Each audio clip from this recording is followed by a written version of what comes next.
Break മൊത്തത്തിൽ sponge പോലായി. Break sponge ആയപ്പോഴത്തേക്കും വർക്ക്ഷോപ്പിൽ നിന്ന് പറഞ്ഞു MC കിറ്റ് മാറണമെന്ന്. വെറുതെ MC കിറ്റ് മാറി മെനക്കെടാൻ മേലാത്തതുകൊണ്ട് ടൈം ഇല്ലാത്തതുകൊണ്ട് ഞാൻ എന്തായാലും ഊരാന്ന് വെച്ചു. ഊരി കഴിഞ്ഞപ്പോഴാണ് വളരെ വിചിത്രമായൊരു കാര്യം ഞാൻ കണ്ടത്.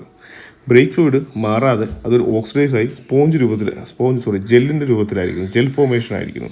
ഈ ജെൽ ഫോർമേഷൻ ആയതുമൂലം മാസ് സിലിണ്ടറിന് നമ്മൾ ലിവർ പ്രസ് ചെയ്യുമ്പോഴത്തേക്കും പമ്പ് ചെയ്യാൻ പറ്റില്ല.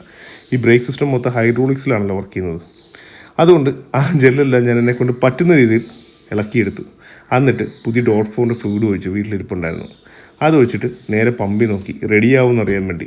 ഭാഗ്യത്തിന് കുറേ കിടന്ന് പമ്പ് ചെയ്തപ്പോഴത്തേക്കും സംഭവം നല്ല ഹാർഡായി. ബ്രേക്ക് പഴയ പോലെ തന്നെ അല്ല, ബ്രേക്കിൻ്റെ ലിവർ ഫീൽ മാറി നല്ല ഹാർഡായി. അപ്പോൾ എനിക്ക് മനസ്സിലായത് ബ്രേക്ക് ഓക്കെ ആയിട്ടുണ്ട്. പിന്നെ നമ്മളത് പഴയ പോലെ തന്നെ ഫില്ലർ ക്യാപ്പ് എല്ലാം എടുത്ത് ടൈറ്റ് ചെയ്തെടുത്തു. ഫില്ലർ ക്യാപ്പ് കറക്റ്റ് ടൈറ്റ് ചെയ്തെടുത്തു.